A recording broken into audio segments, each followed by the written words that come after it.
नमस्कार दोस्तों, मैं राजीव आप सभी का स्वागत करता हूं आपके अपने यूट्यूब चैनल जीके महाकुंभ में। दोस्तों, लाइब्रेरी साइंस ऑब्जेक्टिव क्वेश्चन की जो हमारी सीरीज चल रही है, इसमें हमने 1300 प्रश्नों को कंप्लीट कर लिया है और आज उसके आगे के प्रश्नों को देखेंगे। तो ये 30 मिनट की मात्र सीरीज रखी गई है। मात्र 30 मिनट में क्वेश्चन से रिलेटिव एडिशनल इंफॉर्मेशन भी आपको जो है प्रोवाइड कराई जाएगी। तो पेन और कॉपी लेके बैठ सकते हैं तो बैठिएगा, और नहीं तो एक दो बार वीडियो को जरूर देखिएगा। आपको पूरी चीज़ें जो है डाउट क्लियर हो जाएगा इससे।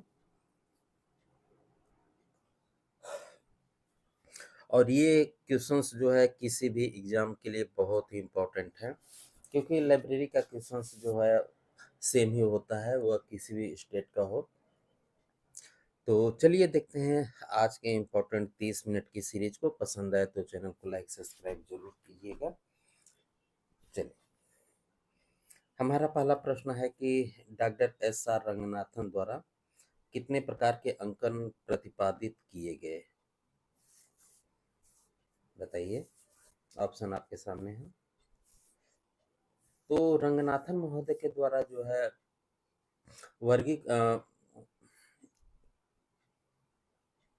वर्गीकरण के वर्गों को प्रस्तुत करने के लिए जो है प्रयोग अंकों की विधि को जो है अंकन कहते हैं। और अंकन जो है दो प्रकार के होते हैं। अंकन जो है ये दो प्रकार के होते हैं। तो राइट आंसर ऑप्शन सी।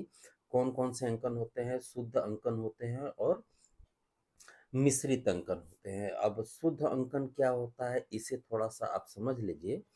जिस वर्गीकरण प्रणाली में सिर्फ एक ही प्रकार के अंक, जैसे 0 से लेके 9 तक, ठीक है, 0 से लेके 9 तक का प्रयोग किया जाता है, उसे शुद्ध अंकन कहते हैं। ठीक है, उसे शुद्ध अंकन कहते हैं। जैसे डीडीसी इसका उदाहरण हो सकता है, हो नहीं सकता है, डीडीसी इसका उदाहरण है। और मिश्रित अंकन जो है होता है, ये किसी वर्गीकरण प्रणाली में के लिए आधार बनाने के लिए कई तरीके के अंकों का प्रयोग किया जाता है। एग्जाम्पल आप समझ सकते हैं, 0 से 9 भी हो सकता है, A to Z भी हो सकता है, और small letter A to Z भी हो सकता है। उसमें कोलन का, इस तरीके के बिंदुओं का भी प्रयोग किया जाता है। कोलन क्लासिफिकेशन और यूडीसी जो है, यानी कि यूनिवर्सल डेसिमल क्लासिफिकेशन, इसके उदाहरण है। एक चीज मैं इस प्रश्न के बारे में थोड़ा सा आपको बता दूं। ये राजस्थान की एक एग्जाम हुआ था। राजस्थान का ही राजस्थान यूनिवर्सिटी का जेटीई का एग्जाम हुआ था 2018 में। तो इसे जो है आयोग के द्वारा जो है इसे 4 माना गया था। ठीक है, इसका आंसर 4 माना गया था।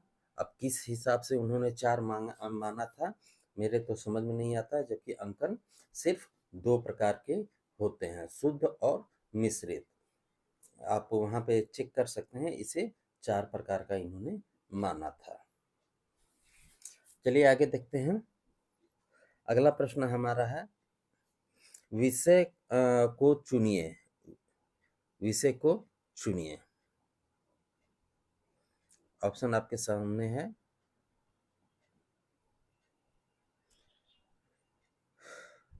Identify the odd on out. तो केंद्रक प्रविष्टि जो होता है,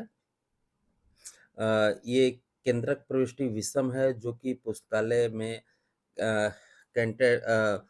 केंद्रक प्रविष्टि नाम की जो है कोई भी एंट्री नहीं की जाती है, जबकि रेफरेंस, एनालिटिक और एडेड एंट्री का उपयोग किया जाता है।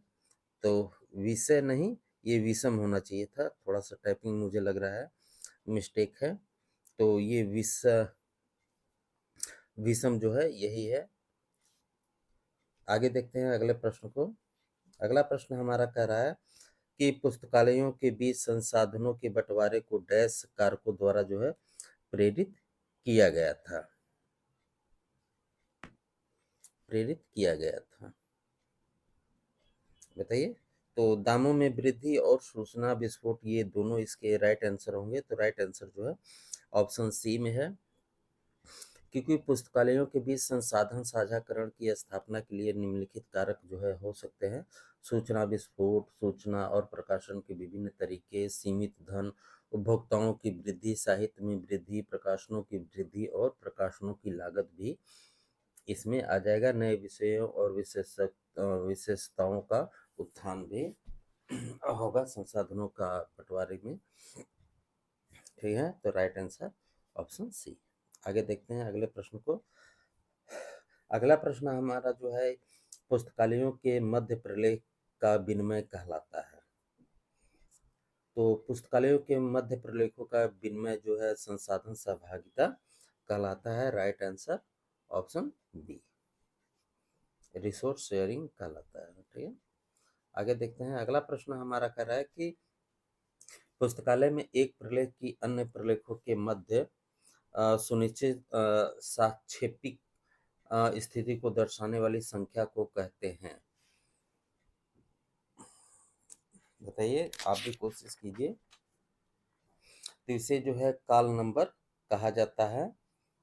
काल नंबर कहा जाता है। काल नंबर एक जो है अल्फा न्यूमेरिकल कोड होता है जो कि विशिष्ट समूह के किसी लाइब्रेरी के संग्रह में किसी पुस्तक के स्थान की पहचान करता है। काल नंबर आमतौर पर जो है पुस्तकालय की जो रीढ़ होती है, यानी कि पीछे का हिस्सा जो छोटे में होता है, चिन्हित करने के लिए वहीं पे इसे लगाया जाता है। और लाइब्रेरी के संग्रह सूची में जो है संख्याओं के साथ मेल खाते हैं। कुछ पुस्तकालय कांग्रेस के वर्गीकरण यानी कि एलसी नंबर का भी उपयोग करते हैं, जिसे काल नंबर अक्षरों के रूप में होता है। अन्य लाइब्रेरी में जो है डीडीसी का भी उपयोग किया जाता है, जिसे काल नंबर अंकों के साथ शुरू किया जाता है।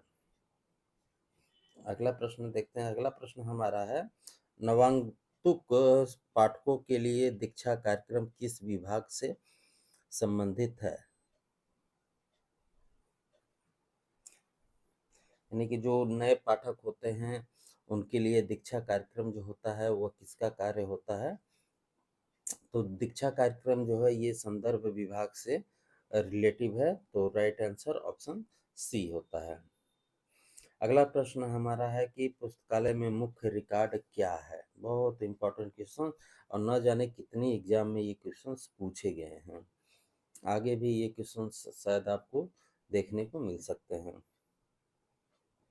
तो परिग्रहण पंजिका या एक्सेसरिंग रजिस्टर जो होता है पुस्तकालय का मुख्य रिकॉर्ड होता है, और इसे कभी भी बाहर नहीं ले जाया जा सकता है।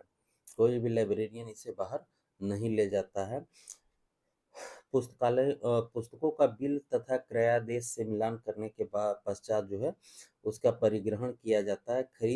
खरीदी गई प्रत्येक पुस्तक नई पुस्तक को क्रम में दर्ज करके उसे क्रम संख्या प्रदान किया जाता है, जिसे हम परिग्रहण संख्या के नाम से जानते हैं। परिग्रहण संख्या में सामान्यतः परिग्रहण परिग्रहण संख्या, लेखन हो गया, आख्या हो गया, संस्करण हो गया, स्थान यों पता, प्रकाशन तिथि, खंड संख्या, मूल्य, विक्रेता का नाम यों एड्रेस, जिल्द आकार, बाउचर संख्या यों दिनांक, क्रमांक, परिग्रहण की तारीख यों प्रत्याहरण की तिथि इसमें अंकित की जाती है। यानी कि टोटल जो है इंफॉर्मेशन इसमें रहती है। भौतिक परीक्षण के उपरांत जो है पुस्तकों को बिल के अनुसार व्यवस्थित पर परिग्रहण रजिस्टर में एक एक कर दर्ज किया जाता है तथा प्रत्येक को जो है परिग्रहण संख्या प्रदान की जाती है। परिग्रहण संख्या का जो है मानक आकार 16x13 होता है। ठीक है, 16x13 होता है। परिग्रहण प्रक्रिया पूरी हो जाने के पश्चात क्रय की गई पुस्तकों का ही भुगतान किया जाता है। यानी कि इतना सब कुछ हो जाता है उसके बाद उसका भुगतान किया जाता है। आगे देखते हैं। अगला प्रश्न हमारा कह रहा है कि पुस्तकालय की शेल्फ पर पुस्तकों और अन्य सामग्रियों को किस अनुभाग के द्वारा व्यवस्थित किया जाता है? पुस्तकालयों की शेल्फ पर पुस्तकों और अन्य सामग्रियों को किस अनुभाग के द्वारा व्यवस्थित किया जाता है? तो मेंटेनेंस सेक्शन के द्वारा किया जाता है, यानी कि रख रखाव सेक्शन के द्वारा किया जाता है। आगे देखते हैं रख रखाव सेक्शन में जो है सेल्विंग location of documents, shifting of collection, ये सारी चीज़ें, सेल्फ रिवेरिफिकेशन, स्टॉक वेरिफिकेशन, बाइंडिंग, कई सारे कार्य किए जाते हैं। आगे देखते हैं अगला प्रश्न हमारा है कि संग्रह विकास डैश का कार्य है। संग्रह विकास जो है किसका कार्य है? तो पुस्तकालयों के अर्जन अनुभाग द्वारा पुस्तकालय में नई पुस्तकों का उचित चयन करके क्रम करना, नई पुस्तकों को खरीदने से उचित पहले पुस्तक विक्रेता का जो है चयन किया जाता है, पुस्तक की उचित कीमत आदि को जो है अनुरक्षण के द्वारा परखा जाता है। तो इसका राइट आंसर ऑप्शन बी, अर्जन विभाग। ठीक है? आगे देखते हैं अगला प्रश्न हमारा कह रहा है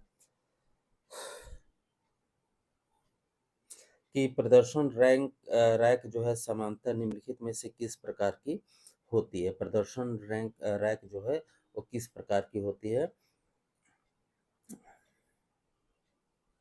तो राइट आंसर जो है इसका ऑप्शन बी है, pigeon hole type, step type and इन कबूतर खाना नुमा, सीढ़ी नुमा एवं झुकाव वाले।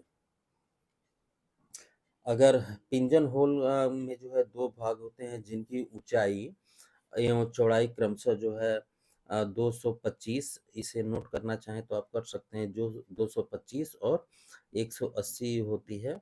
इसके ऊपर के खानों में जो है 30 सेंटीमीटर तथा नीचे के खानों की गहराई जो है 45 सेंटीमीटर तक होती है। वस्तुतः यह जो है एक तरफ छोटी अलमारी की भांति होती है। प्रदर्शन रैक जो है प्रदर्शक रैक के रूप में प्रयोग की जाने वाली दूसरी प्रमुख स्वरूप सीढ़ी नुमा रैक है।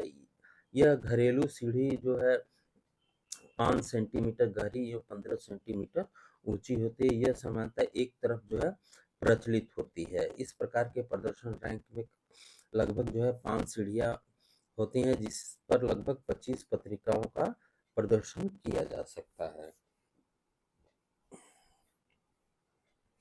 अगला प्रश्न देखते हैं। अगला प्रश्न हमारा कह रहा है कि विशेष सूचना के लिए प्रावधान हेतु आवश्यक होगा।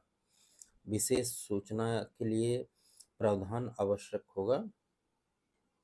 तो पुस्तकों में उपलब्ध प्रलेखों का प्रयोग भी होगा, अन्य सहयोगी का सुझाव भी होगा, अन्य पुस्तकालय होगा। तो राइट आंसर ऑप्शन इसका डी है।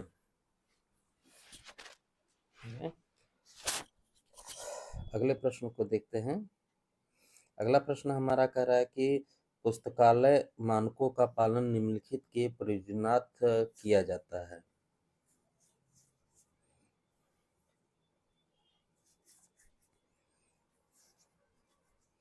तो राइट आंसर ऑप्शन सी, ग्रंथ सूची रिकॉर्ड के आदान प्रदान के लिए किया जाता है। अगले प्रश्न को देखते हैं। अगला प्रश्न हमारा है, एक पुस्तकालय के जिल्द साज में किस प्रकार के धागे का प्रयोग होता है? पुस्तकालय के जिल्द साज में किस प्रकार के धागे का प्रयोग किया जाता है? तो सूती ही यानी कि कॉटन का प्रयोग जो है किया जाता है। जिल्द साजी की प्रक्रिया सबसे पहला और महत्वपूर्ण स्थान धागे का होता है। यह धागा कई वस्तुओं से तैयार किया जाता है, जैसे रुई, नायलॉन तथा रेशमी कपड़े आदि से किया जाता है। धागा न तो अधिक मोटा होना चाहिए और न अधिक पतला। यह पूरी तरीके से सेक्शन की मोटाई के अनुकूल होना चाहिए। समांतर धागे जो है उच्च श्रेणी के कपास से बने होने चाहिए। आगे देखते हैं। अगला प्रश्न हमारा कह रहा है कि जिल्द साज के लिए किस प्रकार के अम्ल रहित आसंजक बेहतर होता है? आसंजक बेहतर होता है।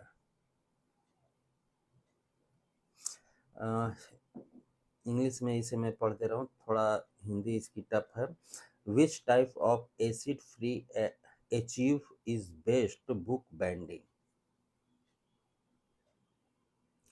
तो राइट आंसर इसका ऑप्शन डी है, ऑप्शन डी है पीवीए। पीवीए का मतलब होता है पोली विनेली, याद नहीं आ रहा है, एसिड होता है शायद, जो एक प्रकार का स्किन रबड़ युक्त सिंथेटिक पॉलीमर होता है, जिसका जो ये विनाइलर जो होता है इसके अंतर्गत इसे आता है।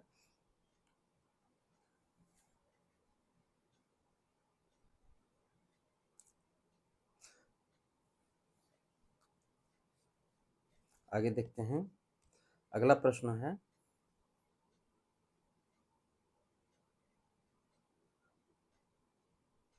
थोड़ा छोटा कर लीजिए। अगला प्रश्न है कि पुस्तकालय द्वारा क्रय की गई पुस्तकों का भुगतान निम्न में से किस प्रक्रिया के बाद किया जाता है?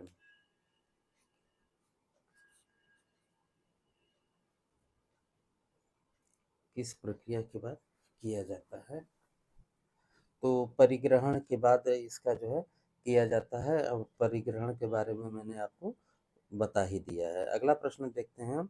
अगला प्रश्न हमारा कह रहा है कि पुस्तकालय द्वारा पुनः प्रक्रिया हेतु कार्यशील संग्रह को पहचानने की युक्ति है।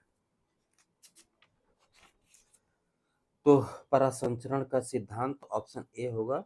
परासंचरण का सिद्धांत निर्देशित करता है कि नवीन पुस्तक संग्रह का जो है वर्गीकरण सूचीकरण नवीन पद्धतियों के अनुसार किया जाना चाहिए। अगर कोई पुराना संग्रह है और उसकी मांग ज़्यादा है तो उसको नए ग्रंथों के साथ पुनः वर्गीकरण और सूचीकरण कर देना चाहिए। अगर संग्रह की मांग है तो उसे अलग सूचीकरण में रखा जाना चाहिए। अगर संग्रहकरण की मांग है तो उसे अलग सूचीकरण में रखना चाहिए। इस सिद्धांत के जो है उपयोग से पुस्तकालय विज्ञान के कालसूत्र मित व्यक्ति प्रसंग के उपसूत्रों को जो है संतुष्ट किया जा सकता है। अगला प्रश्न देखते हैं। अगला प्रश्न हमारा कह रहा है कि पुस्तकालय सामग्री के ह्रास के लिए कौन कारक उत्तरदायी है? कौन कारक उत्तरदायी हैं? इसमें जो है कूट भी मिलाना है।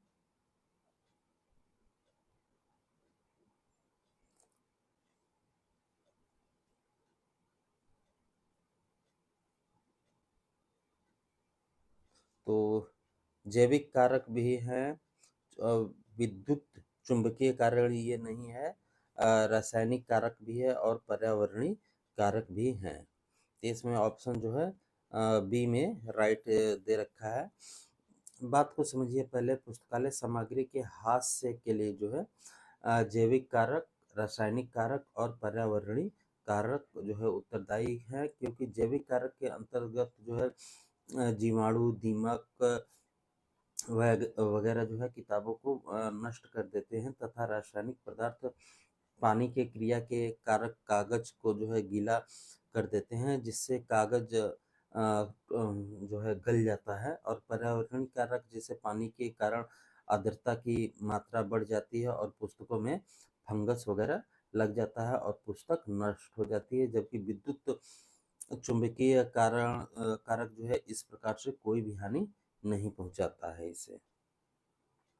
अगला प्रश्न देखते हैं। अगला प्रश्न हमारा कह रहा है कि उस इलेक्ट्रॉनिक निक्षेप यानी कि डिपोजिटरी की पहचान कीजिए जिसमें प्रतिभागी संस्थानों के पुस्तकालय अध्यक्षों को निरपेक्ष के प्रबंधन में अपनी बात को रखे जाने का अधिकार होता है। तो राइट आंसर इसका जो है क्लॉक्स होगा।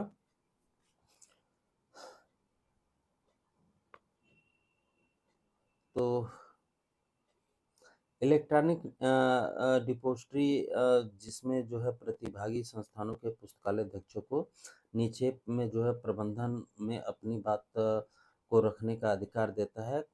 क्लॉक्स में सी नियंत्रण के लिए होता है और यही कारण है कि क्लॉक्स दुनिया भर में ब्लू चिप पुस्तकालयों के लिए बाहरी सर्वरों का जो है प्रयोग करता है।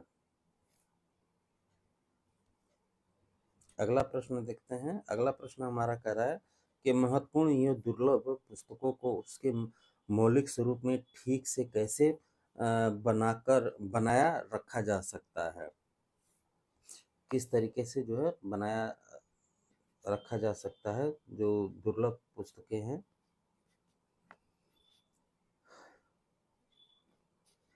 तो इसे जो है संरक्षण के द्वारा जो है स्थायित्व किया जा सकता है। अगला प्रश्न देखते हैं। अगला प्रश्न हमारा कह रहा है कि किसी कर्मचारी द्वारा आवंटित कार्य को उस समय पर अच्छी तरह पूर्ण करने पर कैसी अनुभूति होती है? कैसी अनुभूति होती है? तो आप जब भी कोई कार्य अच्छा करते हैं, तो चाहे वो घर का ही आपका कार्य हो, आपको जो है संतुष्टि मिलती है, ठीक है? कोई भी काम करते हैं तो इसमें जो है कार्य संतुष्टि मिलती है, ठीक है? तो इसका राइट आंसर है कार्य संतुष्टि, जॉब सर्टिफिकेशन। अगला प्रश्न देखते हैं। अगला प्रश्न हमारा कह रहा है कि निम्नलिखित में से कौन पुस्तकालय समिति का हिस्सा नहीं है? एक एक प्रश्न जो है आप लोगों के लिए किताबों से छाटा गया है, किताब से लिया गया है। जो मेरा खुद का अनुभव है उससे मैं थोड़ा बहुत बताता हूँ। बाकी कुछ चीज़ें जो है गूगल से मैं लेता हूँ, ठीक है? और एक एक प्रश्न जो है आपको सोचता हूँ कि इसके बारे में जितनी अधिक से अधिक हो सके आपको मैं डिटेल प्रोवाइड कर पाऊँ, क्योंकि आप एक एक प्रश्न को देखेंगे डिटेल करेंगे नहीं हो पाता है। एक एक प्रश्न मैं लेके बैठता हूँ, करीब मान के चलिए मैं हर एक प्रश्न के लिए जो है साथ में लैपटॉप लेके बैठा हूँ और उसे सर्च में डाल के तब आप लोगों के लिए प्रोवाइड करता हूँ, और जो मेरे से एडिशनल हो पाता है मैं वो भी देने की कोशिश करता हूँ। तो किसका हिस्सा नहीं है? तो पुस्तकालय अध्यक्ष भी होता है, शिक्षक भी होता है और वित्त अधिकारी भी होता है, लेकिन पुस्तक विक्रेता इसमें पुस्तकालय समिति का हिस्सा नहीं होता है, ठीक है? लाइब्रेरियन भी इसमें होता है।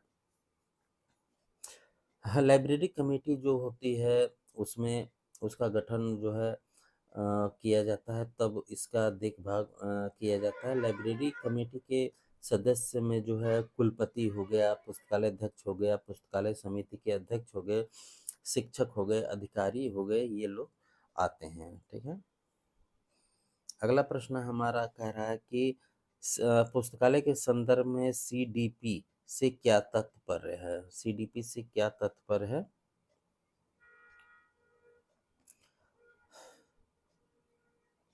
तो कलेक्शन डेवलपमेंट पॉलिसी जो है इसका मतलब है संग्रह विकास नीति। हम्म, और रिचर्ड के गार्डन के द्वारा जो है कहा गया है कि सीडीपी एक लिखित कथन है जो कि नियोजन उपकरण और संचार उपकरण दोनों है, जो क्षेत्र के भीतर अधिकांश कार्यों को पूरा करने के लिए आवश्यक दिशा निर्देश प्रोवाइड करता है। सीडीपी जो है घटनाओं की एक श्रृंखला होती है जिसमें नियोजन, प्रशासन और नियंत्रण जो है शामिल किया जाता है, और यह संग्रह में जो है मजबूत और कमजोर तथ्यों का एक आकलन कर दोष को दूर कर मजबूती को बनाए रखने के लिए एक प्रक्रिया होती है। अगला प्रश्न देखते हैं। अगला प्रश्न हमारा कह रहा है कि सॉरी एक निश्चित अवधि हेतु पुस्तकालय की अनुमानित आय और व्यय का लेखा क्या कहलाता है? तो इसे जो है पुस्तकालय बजट कहा जाता है। अगर इसके बारे में बात करूं तो बजट निर्माण की यह विधि सर्वप्रथम यूएसडीओ डी के द्वारा जो है 1961 द्वारा जो है प्रस्तावित की गई थी। इस विधि को दो मूल तत्व बजट निर्माण तथा बजट विश्लेषण है। इस विधि का प्रोग्राम बस्टिंग तथा परफॉर्मेंस परफॉर्मेंस बस्टिंग पर आधारित होता है। दोनों ही विशेषताओं को सम्मिलित करके बनाया जाता है। इस विधि का केंद्र बिंदु योजनाओं पर आधारित होता है। आगे देखते हैं, अगला प्रश्न हमारा कह रहा है कि चयनित मापदंडों के आधार पर पुस्तकालय से पुस्तकों का व्यवस्थित निष्कासन क्या कहलाता है? तो इसे वीडिंग आउट कहा जाता है। यानी कि छटनी या छटाई कह लीजिए आप। आगे देखते हैं, अगला प्रश्न हमारा कह रहा है कि पुस्तकालय हेतु पुस्तकें खरीदने की निम्न प्रक्रियाओं में से सही प्रक्रिया क्रम का चयन कीजिए। इसमें जो है करना है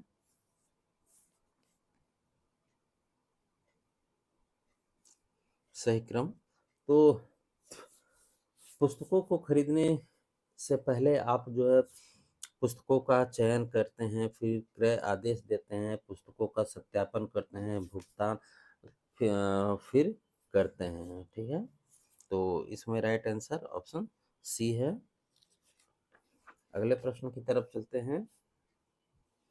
अगला प्रश्न हमारा कह रहा है कि सेल्फ सूची का मुख्य रूप से क्या उपयोग है? सेल्फ सूची का मुख्य रूप से क्या उपयोग है? तो स्टॉक जो है वेरिफिकेशन से रिलेटिव है, भंडार सत्यापन से।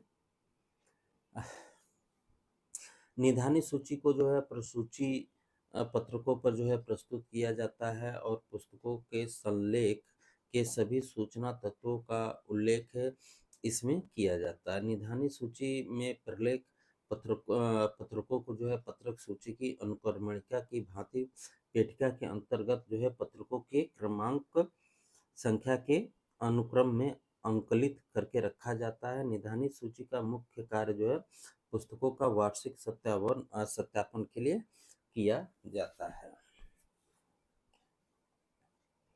अगला प्रश्न देखते हैं।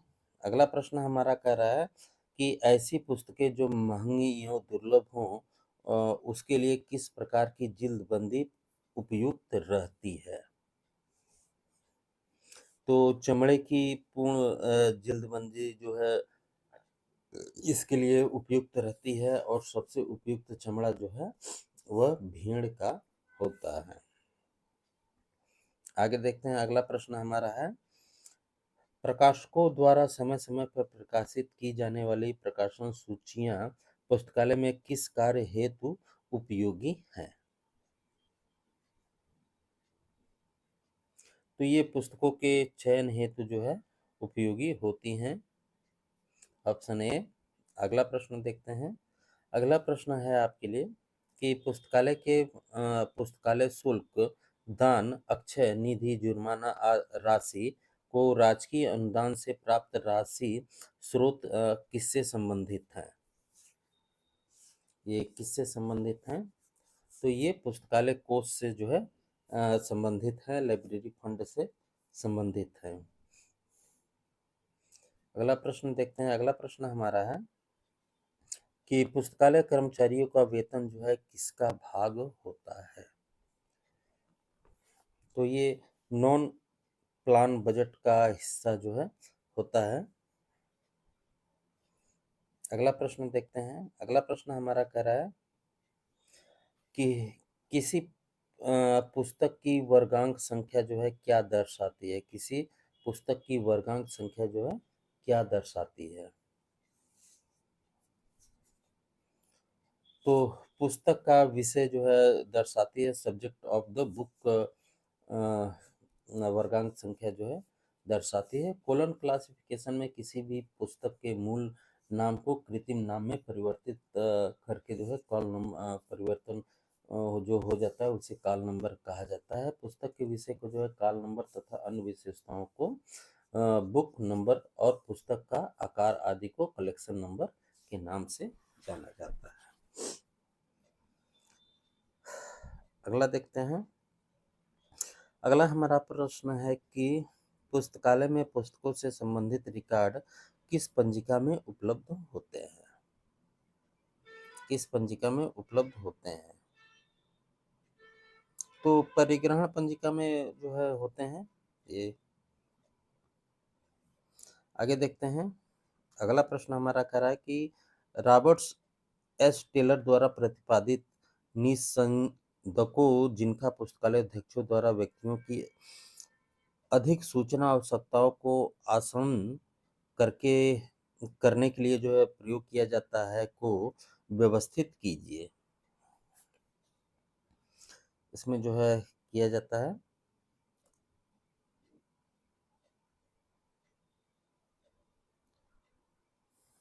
क्वेश्चन थोड़ा बड़ा है, छोटा कर दे रहा हूँ आपके लिए।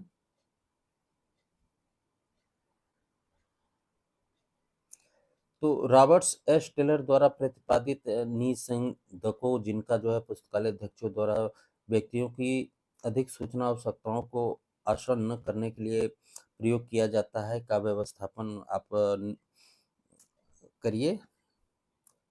तो इसमें जो है विषय का निर्धारण, उसके बाद उद्देश्य और अभिप्रेरणा, जांचकर्ता की व्यक्तिगत